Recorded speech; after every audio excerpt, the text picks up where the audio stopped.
for you, and it's titled Myth of the One. It's brought to you by C1 Production. But before we dive into this interesting topic, let me introduce my amazing panel. Say hi to our listeners. Hi, everyone. To all our Hello. avid listeners out there, hello. Welcome back, everybody. Okay, we are streaming live on both Facebook and YouTube. So make sure you grab your seats and join us. And don't forget to show some love to our channel by scanning the QR code provided below for just 9.9 a month. That's $9.99 a month. You'll unlock an exclusive discount, and your support will mean the world to us. All right, let's kick off today's discussion. This is Real Talk. Okay, the idea that somewhere out there exists a perfect partner destined to be our soulmate is a concept that has been captured the imaginations of countless individuals, shaping their expectations of love and relationship. But is this notion of finding the one truly grounded in reality, or is it merely a myth perpetuated by fiction and fantasy? So let's find out. Um, I think we all have heard this phrase. I think she's the one. I think he's the one. He's got to be my soulmate. She's got to be my soulmate. Mhm. I think often the myth of the one start with princess stories. I think we've all watched the cartoon Yeah. Cinderella, and I think Tangled, all those princess stories. And we all have like Prince Charming going for the princess and everything. And this notion of the one comes from those stories that we watch, where their first kiss or a glass slipper unite destined soulmates. But what do we mean when we talk about the one? The one is the idea that there's a single perfect partner out there for each of us. It's a belief that somewhere in the world there's someone who is our soulmate, our perfect match, destined to be with us for eternity. So is it a romantic notion? Sorry, it's a romantic notion, isn't it? But is there any truth to it about the one? We all know, like in reality, relationship are much more complex than the fairy tales that we believe in. So I'm gonna define the myth of the one. It implies the belief in a single, perfect soulmate destined for each person, leading to expectations to finding ultimate fulfillment and happiness in a romantic relationship. It can create unrealistic standards and pressure to find perfection, potentially overshadowing a genuine connection and leading to disappointment if relationships don't meet these lofty ideals. So, let me ask this question to you. What are your thoughts on the idea of the one in relationships? Do you believe in the concept of a soulmate? So, share your opinion. Well, personally, uh, I do not believe that there is one perfect person who could,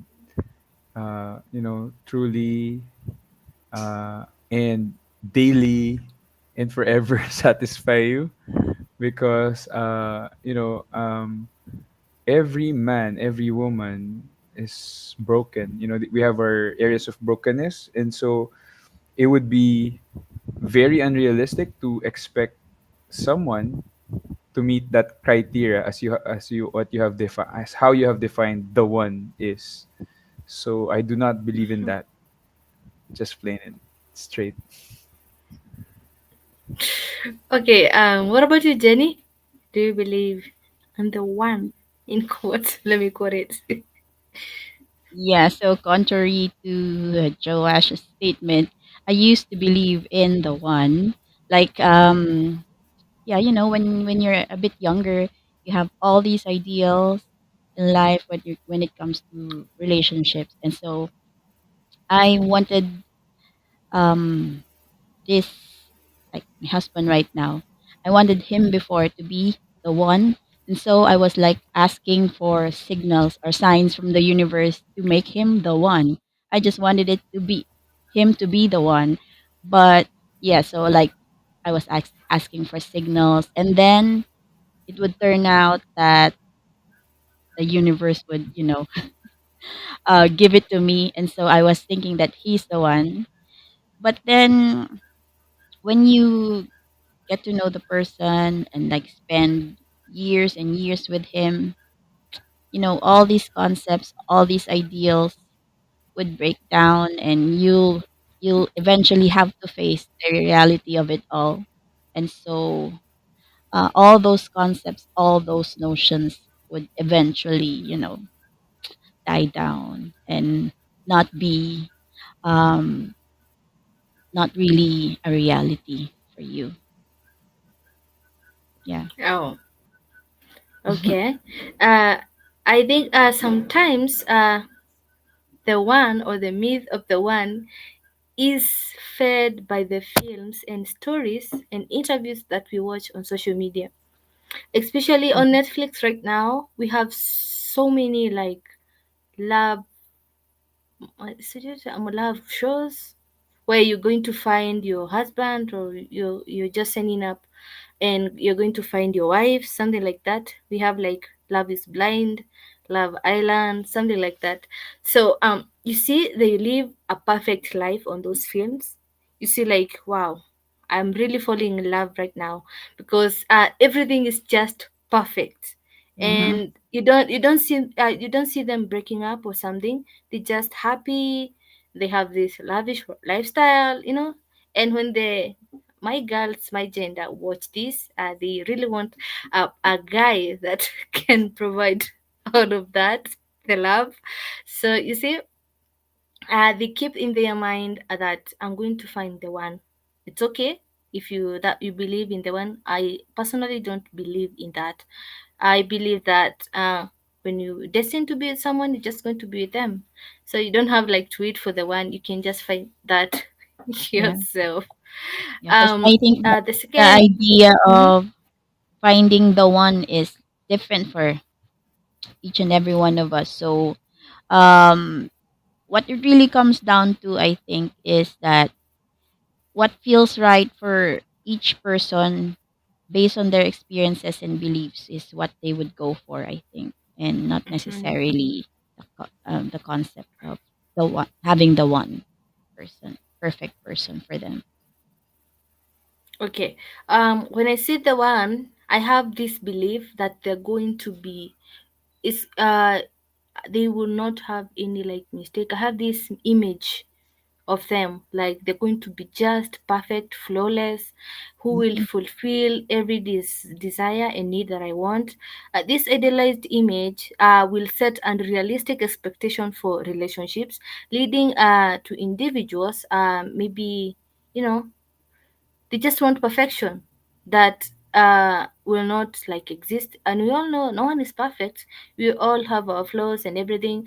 But when you set that image in your head, you think like, no, this person is going to be perfect, no mistakes, no nothing. But in reality, no one is perfect, and every relationship requires compromise, effort, and acceptance of Yeah, imperfection. So yeah. very Uh, comfortable. mm-hmm. Well, so Jenny, answer this. Do you think the concept of the one limits people's potential for meaningful connection with others?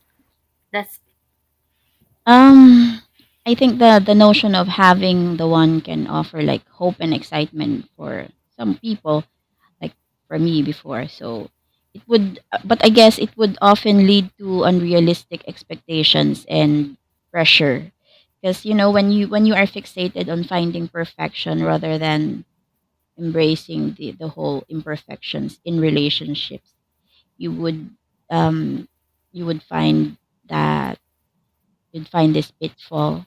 And so you would ultimately be uh what you call this, be disappointed. So for example, if I believe in the concept of the one from a young age, and then there might be some people who would come into my life and be some like potential partners, if they don't meet the my idealized image of the one, this belief would leave me feeling unfulfilled and lonely. So and then in the long run I would struggle to find that someone who would, you know, um match my expectations. So yeah, it would hinder, Yeah. you know, having a it would hinder you from having relationship in this modern Mm. times, you know, like Yeah. Okay. What about you, Josh? What do you think about that? So it's very idealistic. Looking back now, as a married person, but somehow, there is that Mm-hmm. desire that needs to be validated with every person, growing up, like even with what Disney and some of our um, popular movies are telling us. Somehow there's truth in that. There's that longing for someone who would meet your emotional needs, and bring happiness to your life, and just give you those Mm-hmm.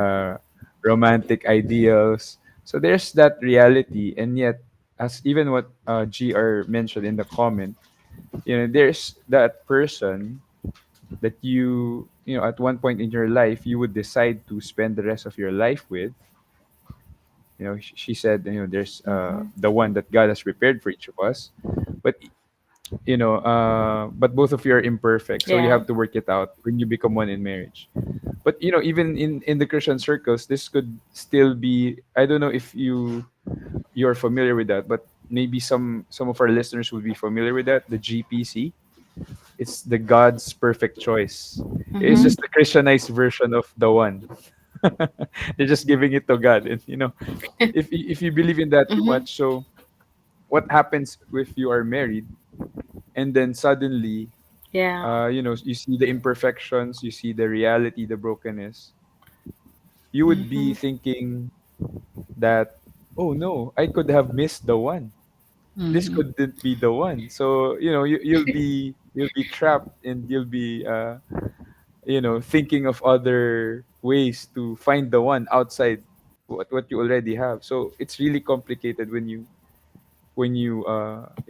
have that perfect image and ideal, and you Mm-hmm. expect that to become a reality. So somehow there's truth into that, but you have to know yourself, know reality of humanity, and work things out in relationships. Be mature relationally, because yeah, the one Mm-hmm. is the one, you choose to be Okay. the one. So that's my or idea. probably the one that got away, as they say.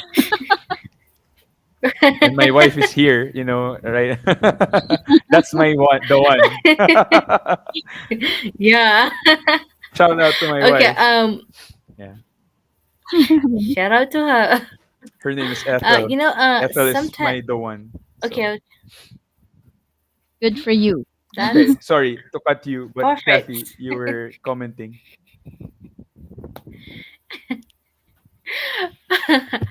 Okay. Well, um, I think okay, for me I do love watching those romantic films. Like I have that fantasy in my head. Sometimes I create it, and I think when I'm dating, I when I start projecting that fantasy to my partner, and Yeah. for them to be like the perfect Mm, one, and they don't measure up. meet that Mm, those like qualification, I'm going to feel mm, disappointed Yeah. when they turn out to be different of how I yeah. imagined. So the notion of the one, for me, I think it can't work. Yeah. I don't want to put that image in my head, like he's going to be this, he's going to be this, because when he doesn't meet that those things, I'm going to be Very disappointed, disappointed. and I don't want to do that. Yeah, right. So do you have something to add, Jenny, No, before we go yeah. to, okay, and you, Josh? Yeah. So go ahead with your um next question. Okay, so I'm just gonna read a small scenario and then gonna like answer some questions and give our opinions on that. So we have Lisa. Lisa has lived the myth of the world since her early 20s, constantly seeking her destined soulmate. She meets a guy named Jack. Their connection feels special and feels he's the one. But as their relationship progresses, she starts doubting that Jack doesn't fit her idealized image of the one. Flaws emerge, shaking Lisa's belief in their compatibility. Conflicted, she is torn between her desire for perfection and the reality of love. Should she hold out for the elusive soulmate or embrace the imperfect but genuine connection with Jack?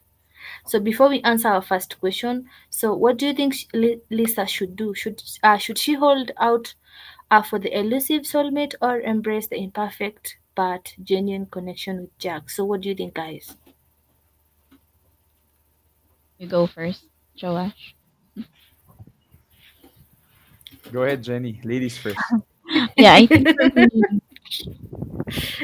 think for me, if they have this genuine connection, then why not try it out? Like, um, w- you can never really find the perfect person, you know. 'Cause, you know, as we all say, um, perfection does not really exist in this world. So, if she has that genuine love and genuine connection with Jack, I think she should just pursue whatever they have and make it work.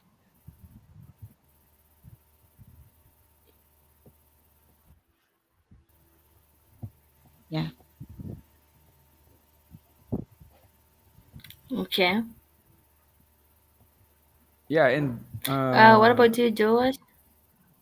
yeah, it's really unfair, to put a standard on a person because people aren't, robots, or they're not like,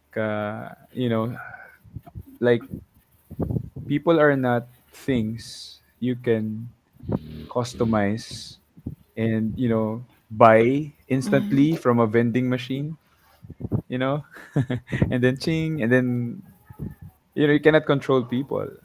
You would eventually discover their humanity and their values and their proclivities and tendencies.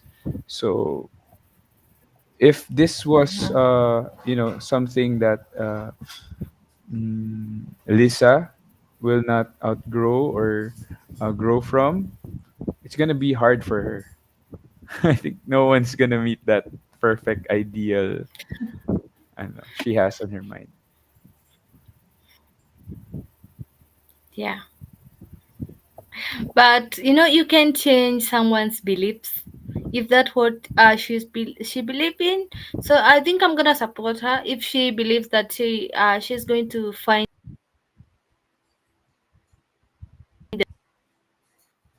the one. She should go for it. If she's not, she doesn't believe like he's the one from say. So let's go to our first question. Is the concept of the one a helpful or harmful belief in modern relationship? For me, it's harmful. It's not going to help. So that's my take on that. Yeah. The notion of having the one can up, leads to unrealistic expectations, as I have mentioned earlier. So it would be harmful when people fixate on finding perfection in a relationship Mm-hmm. because we all know that in relationships it's very complex and imperfect. So yeah, it would be harmful for that person who's seeking the one. Yeah, so like what I've said earlier, the one you choose to love, the one you have committed yourself to love, is the one that you are to work things out, grow with, and really, learn to live life alongside with. Especially when you're in marriage already, Okay. you cannot, it's covenants. Okay. How do our idealized notions of soulmate impact our expectations in relationship?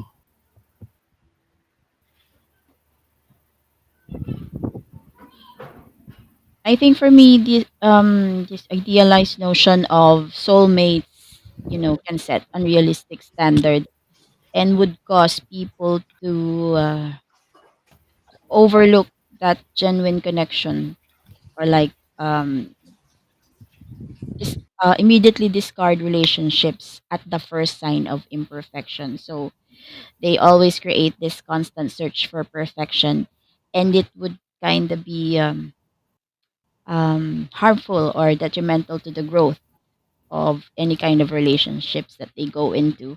Like when you grow up watching romantic movies where couples always find their perfect match, and then in reality when you enter into a relationship, you would constantly compare that flawless character to the real person that you're with.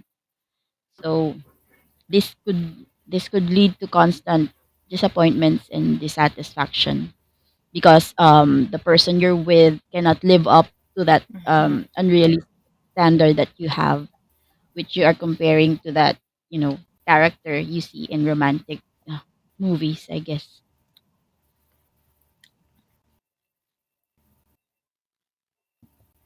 Yeah, I agree with you. Wow. Joa, should this? What do you have to say about this? Yeah, so like what Jenny It's like you're thinking was for a saying, there's really a negative impact. It's really not going to be helpful because people will be people, and when you have that idealized version of what you want, it's not going to meet that. It's gonna be unhelpful.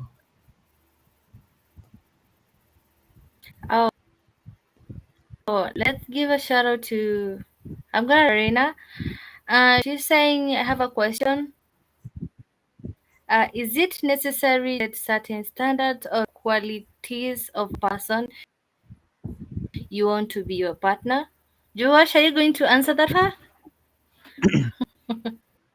I'll try. Is it necessary to set certain standards? Okay, with the standards, I think it's good, and it's only but fitting to have standards. So check. Okay, for me. Now, qualities of a person you want to have, um, you have to acknowledge and know what you like. So it's a good start. Okay, so for me, there should be standards, especially moral standards of a person, okay, or relational standards. And then qualities, when it comes to qualities, just know what you like, and don't be bound by them. If you would, write it on a pencil, and you adjust along the way. But when it comes to standards, when it comes to, I think the, the thing here is you really need to know what you want, and yet not be bound by them, so you know where to start. So yeah, acknowledge your desires. Yeah, I guess so. Going to the next question. If one partner constantly compares their partner to an idealized version of the one. No, it's gonna die. It's not gonna thrive. Because comparison is an instant killer. of one's confidence and worth. Yeah, So instant death. yeah. Uh, and the bar, yes. We all see like we have our favorite couples online. They never show the uh, don't know. They always show us their perfect side. They never show us when they are fighting. They never show us when they are sad. And you're there starting to compare. I want my relationship to be like this one. I want to. Actually, we have this couple. They used to be my favorite, and now they are divorced. And they are perfect, but they are Muslim couple. I don't remember the name. They they recently like got divorced. If you watch their previous videos,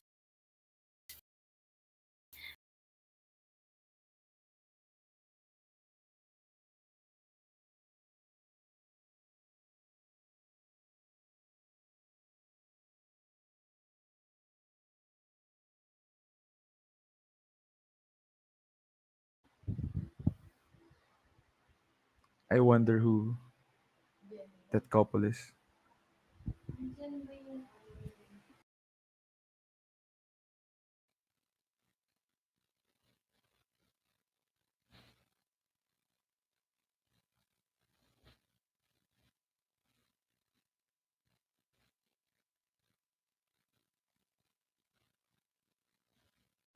So yeah, Kathy was talking about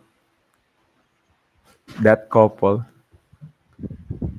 Yeah, but she didn't mention the name, so we're Yeah. wondering who that is she referring to.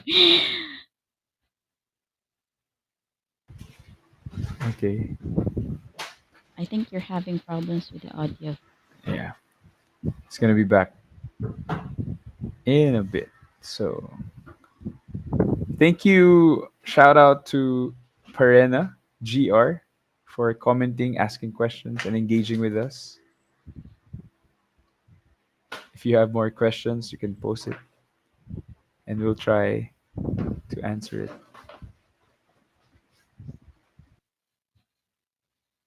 So I think we could go to the next The one. question we have Mm-hmm. here. Yeah, should individuals prioritize finding a soulmate or Mm-hmm. finding the one, or just Mm-hmm. focus on building strong and fulfilling relationships with the people they meet? Oh, the second one sounds better. Second one, that sounds better. Hmm. Yeah. There you Okay, go, Kathy. I back. can now hear you. why, You're back. why does it Your sound audio better was to you? lost. Yeah. Why is it? Yeah, because Why? life is really about relating and knowing yourself. If you're really about ideals and perfections, that's I don't know, that's just not the Yeah. real world. If you keep searching for that person, life will pass you by. Like, Mm. you will lose all the chances you have in finding a person that would actually match your So Kathy, if you personality. keep turning down those guys, that's gonna. No, I'm not doing that. Yeah, so instead of, fixating on finding a soulmate, just focus on, I think for me, just you just need to focus on nurturing your connections and allow for more meaningful and fulfilling experiences with in both, Exactly. romantic and platonic Yeah.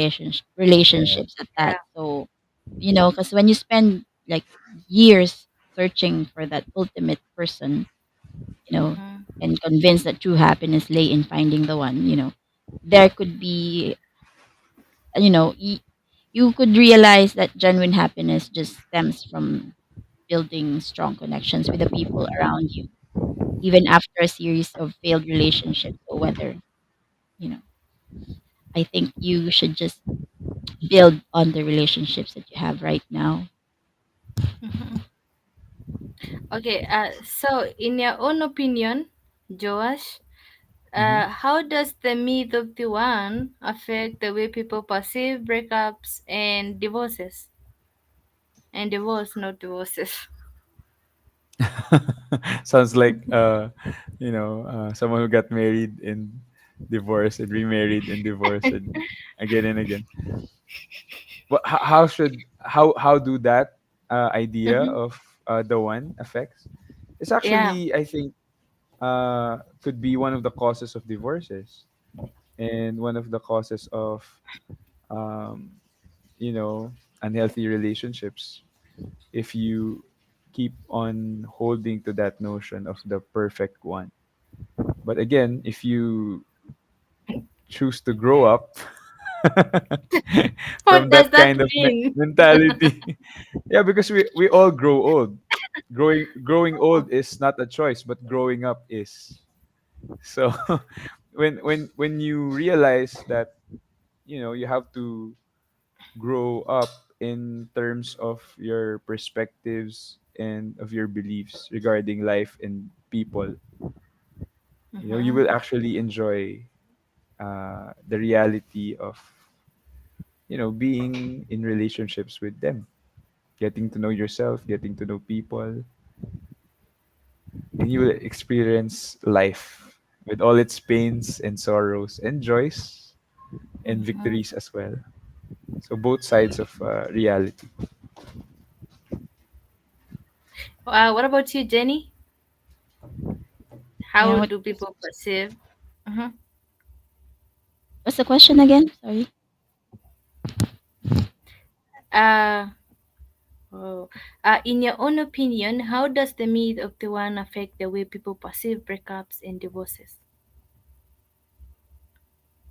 I guess if you're like what I've said, if you're really bent on finding the one and not be satisfied with what you have right now, it would eventually lead to dissatisfaction in any relationship and then ultimately you would um, you would consider having divorce or breakups just because you're not contented and not willing to work on what you have on the relationship that you have. So yeah, discontentment, I guess. Okay, got you. Well, the next question is, what role do societal influences play in perpetuating the myth of the one? Do you think like a society have a role to play in this, the myth of the one? Yeah, I guess so because we have a lot of like right now we have social media, so we have a lot of societal influences. So there's social media and the books, literature that we read, and also the cultural norms that we have been brought up in, and which often romanticize the idea of finding the one. So all these influences like shape our beliefs and expectations, leading us to chase an elusive ideal, rather than embracing um, real relationships. So, like if you're growing up and you're like bombarded with media messages, like portraying finding the one as the ultimate goal in life, so these influences would shape your beliefs and expectations and would make you believe that anything less perfect wouldn't be worth pursuing. Okay. I love how you said elusive Yeah, it's elusive. ideal Yeah. versus embracing what is real. Whoa, it rhymes. Nice. Yeah, I think that's the way to go. Nowhere to go but to grow up and test those And test ideas. those. You're really using that grow up thing. Things. Yep, here's the growth. Okay. Well, are we limiting our potential for happiness by holding on to the belief in a single soulmate? That sounds interesting. Are we limiting our potential for happiness?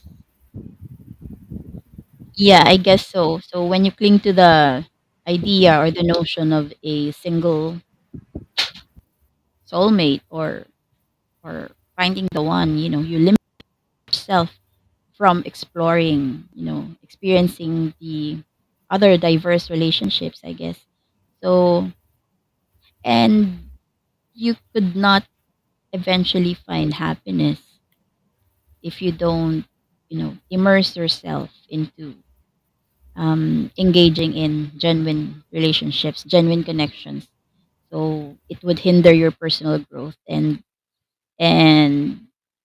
and hinder accepting the imperfect nature of love.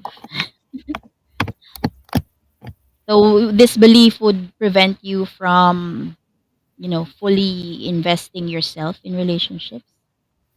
So if you don't let go of this notion, then you wouldn't be able to find real, true happiness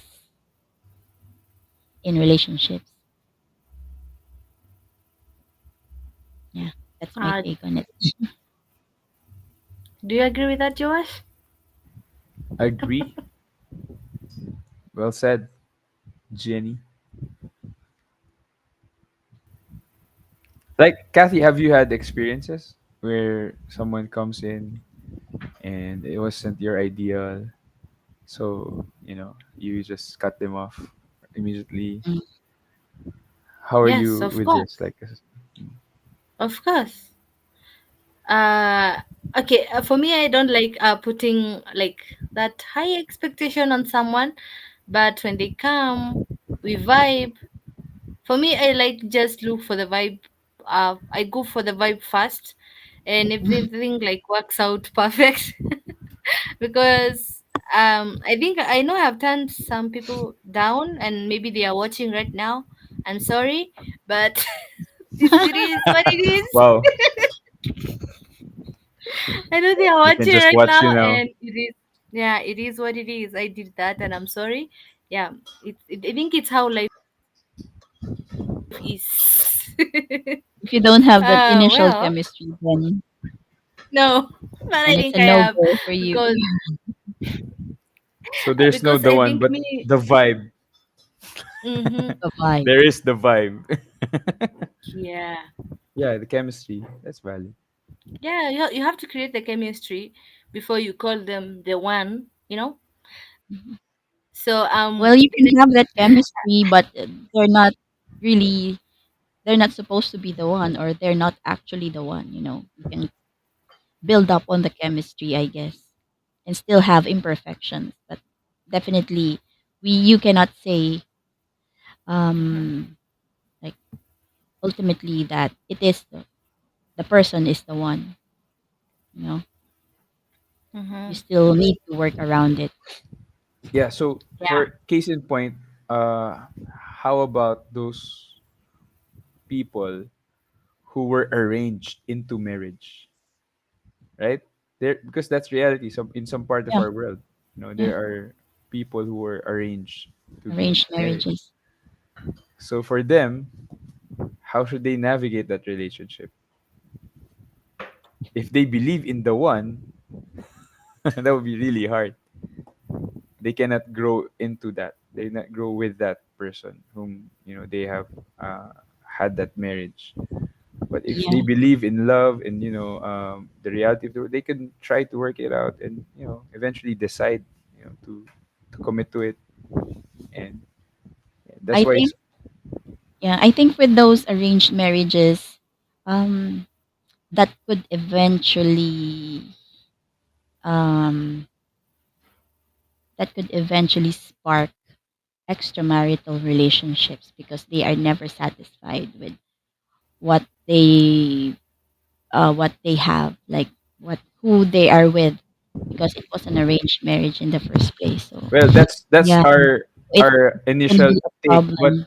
Jenny, that's our initial take, but some are actually working Some, really yeah, well they are for them. forced to Yeah, work on yeah, it. yeah. So it depends if it was Depends. forced. Yeah. But going to So a Kathy, are you relationship, okay with that? Going back to arranged marriage? Hell no. No, no, no, no, no, no, no. I'm not okay with that. But I what know if it it's works for the some people. person that you what if the person you really want is the one arranged for you? I don't See, know. you're already judging it without even checking it first. No, you're going to be covered. I see the Indian weddings. The girl is Ah, covered with a surprise. veil. Surprise? No, I don't. I Surprise. don't like surprises. I really don't. But I do love I surprises, but uh, so that it won't depends work. on the arranged marriage because I know of arranged marriages, but you already know the person without Hmm. Yeah. even committing to it. Some of Trick. them you don't know the person. You just shown the picture, you don't know if that picture is real. You just given, let's say your mom comes and give you the, let's say you're not married, your mom comes and gives you those perfect girls, and you're going to marry this girl. You've never met her, and the wedding day is set, so just walking down to the wedding and getting married.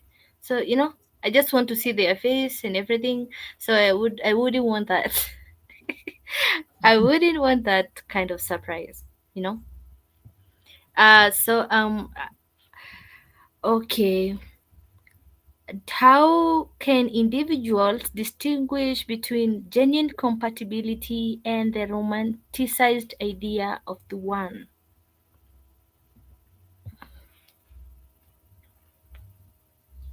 How can individuals?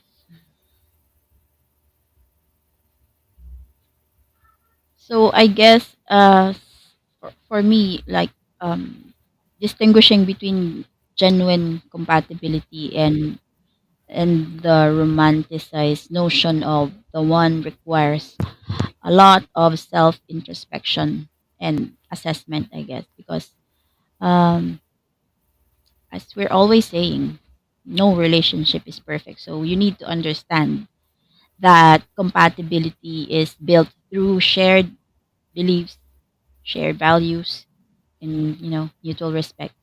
And also, most importantly, is that willingness to work through these challenges together. Mm.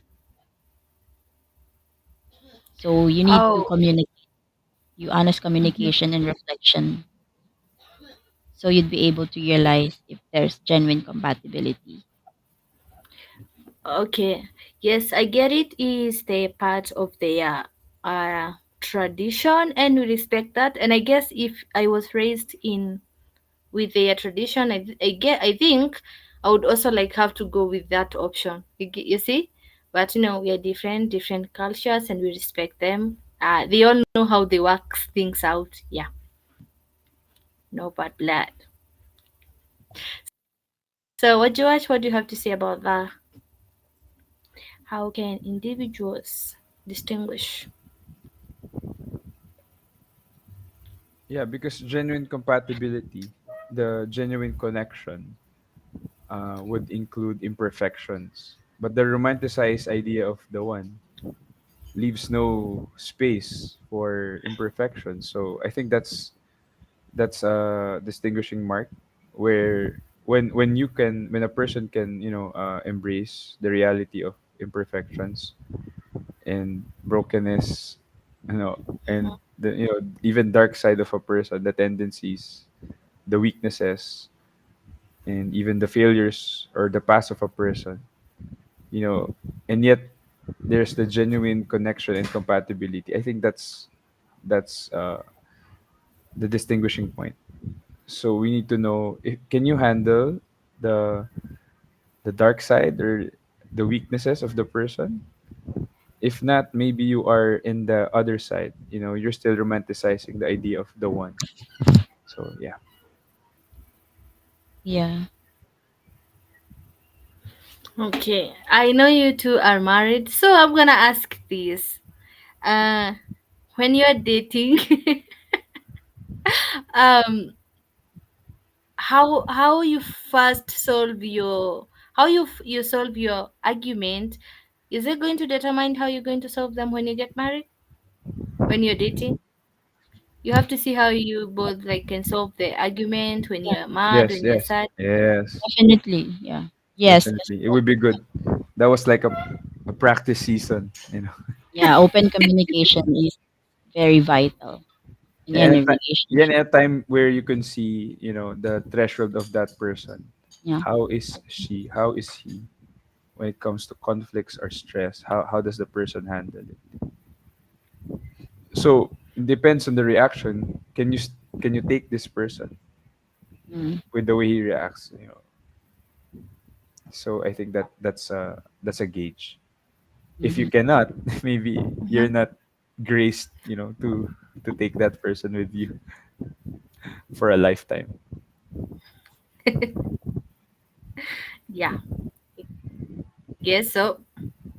Okay, the next question is: should partners communicate their doubts about compatibility if they feel their relationship doesn't live up to the myth of the one? Because I know some people, when they have something like it's bothering them, it's gonna take a while for them to speak out. And some of them, they want you to notice what's going on in their heads for you to solve it. I don't know. I think they depict you like a ninja. They want you to know what exactly is going on in their mind.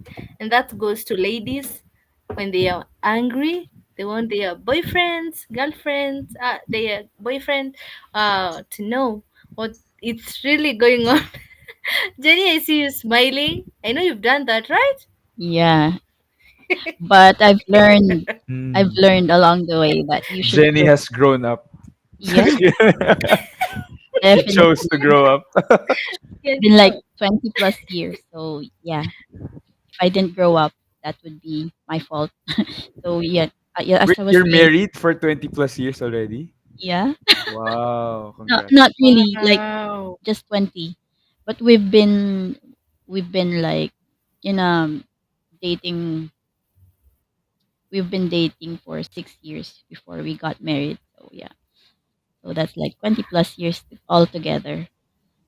So yeah, as I was saying, partners should feel comfortable, expressing their doubts and concerns because if you keep it like bottled up inside, you know, and Mhm. when it boils over, then it would lead to, I think, resentment and Yeah. ultimately to the breakdown of the relationship. So if you're fearing that if you're fearing that what you have in mind or what you're feeling would, and if you tell that to your partner, that would cause conflict, um I think you should learn how to communicate all those feelings because you would be able to address the issues all together. So yeah, definitely, you need to have open communication to discuss issues and problems and resolve them together. Yeah, that's true. I agree. In fact, to Jenny's point, much of the growing up Hmm. actually happens when both parties learn effective communication. Mm, Respectful, empathetic, and genuine. I think that's where self-awareness and awareness of the other person happens. So communication is really key to a growing relationship. So they could communicate the doubts and their disappointments, but again in a right way, in a respectful, empathetic, and genuine manner. So instead of living up to the myth of the one, they should Hmm. be able to communicate their desires and not demand those desires. If it's not happening, or if the person isn't willing to adjust to that desire, you know, you cannot force a person. So yeah, just communicate it and see what the other person will do with what you have communicated. And if the person cannot adjust with you, are you good with that? So if you cannot grow, you're not good with that. Both of you cannot grow in the relationship, that in the journey that you now have. So yeah. Okay. I see like time is running out. So Oh man, you're is it just starting out. Just kidding. Trixie, is it yeah. fair Shout out to Trixie. is it okay? Is it out to expect a partner to fulfill the role of the one, or does it place undue pressure on the relationship? Go Jenny. Yeah, definitely it would cause undue pressure on the relationship and set unrealistic expectations because we know that each person is unique and flawed, so no person can fulfill every need or desire. So instead, uh, um, both you should expect your partner to, both of you should, complement and support each other, like embrace all your imperfections along the way.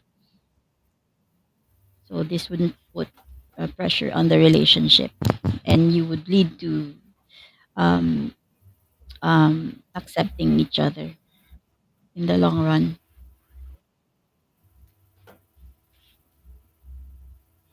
Oh, that's just brought to my attention. Do you know those like BTS guys? I didn't think they're from Korea. The I think Korean group, boy is it group, not? yeah, Yeah, I think like I think 90% of the girls, ladies, they have that. I want to be married yeah. to those guys. Like We call their some of fan them are base obsessed. armies. Are you an Some of army? them are obsessed. Really. I'm not. They're obsessed, and I think that's the myth of the one. I think Jimin is the one for me, and I think so many girls are lined up. I Jimmy. don't know. Jungkook. I think yeah. Sadly. Um so before we wrap up, uh Joash or Jenny, do you have any final thoughts of the myth of the one? Go ahead, Jenny. I would be letting you go first, and then I would share Yeah. something on my mind. Yeah, we were talking about the Disney princesses and everything, but life really isn't a fairy tale.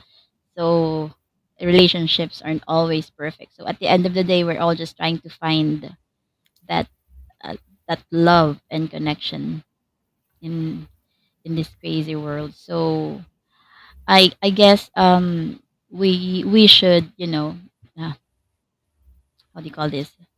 Um, ditch the idea of chasing after the one and just focus on building real connections, real relationships with the people we meet along the way. Because in the end, it's just that those kinds of relationships would be the one that would bring us the most joy and fulfillment, I guess, when it's all built on reality and acceptance of imperfections. Yes, I like that. Focus on uh, the reality of relationships. Now for me, I actually believe in the one in a different perspective. So I said I do not believe when it comes to like the human kind of desire, but there's someone wise genius, Blaise Pascal, who once said that there is a God-shaped vacuum in the heart of each man that cannot be satisfied by any created thing, by someone or by something that only God Himself could fill. So it's like a donut. We our hearts are like a donut. And As a there's whole. just a munchkin that could fit it. And there's no human being that could be that munchkin to fill that void. Only a relationship with God, can make you feel complete, loved to perfection. And I think the one is God, Himself. And I don't want to be Mhm. preachy here, Kathy, but Yeah, I believe when you get that the one from God, you're enabled to love people along the way, along the journey. And like, running in the race, forward. excited for everything that's up ahead of you. When you look at your left and when you look at your right, someone alongside you is running the same pace, the same direction. Grab the person's hand and together you run. Mhm. The Nice. she's the or so I think that's for me. No? That's my picture of uh, finding the one. Very timely reflection. A blessed Holy Week to everyone. Yeah. So, what advice do you have for our listeners? I see a very, very, very active members here on our comment section. Trixie, Perina. Thank you, guys. This really means a lot to us. Thank you. So, any advice you have to our listeners? Or I think last words, I guess. I think, expecting someone to be flawless and to be the one is just setting ourselves up for disappointment. So, and love isn't about finding someone um, fits some predetermined list or standards. It's about finding someone who gets you, who vibes with you, flaws and all. So, I guess that's for me. That's the one you should pursue. Yeah, as for me, Yeah. I think we all need to start with ourselves. You have to find completion and satisfaction beyond creation. You have to remember your creator and be one with him. And then when you're complete with him and you're getting to know yourself more, that's when you are enabled to extend yourself to another person. And I think that's what we call marriage. And eventually that marriage will overflow into your parenting and your family life. So I think that's the design, how God created us, not to be alone or in isolation, but in relationships with people, whether they become our spouse or just the community around you. So yeah, just learn to love yourself and let that love, because of the love you receive from God, flow through you to other people, and you'll find the one, the next Okay. one after the one. Very nice. Okay. I want to thank everyone who participated in this lovely topic, to our fans, to my panel. Thank you for giving your best of best opinions. And I think it's important to recognize that relationship are a journey of growth and discovery. Of instead of searching for the one, we should focus on building healthy, fulfilling connection with the people who come into our lives. And I think it's all about finding someone who complements us rather than completing us. Right. Thank you, guys. See you next week. We're going to have another amazing episode lined up for you. And for now, don't forget to subscribe for more exclusive content. Uh, Goodbye for now. Bye. Bye.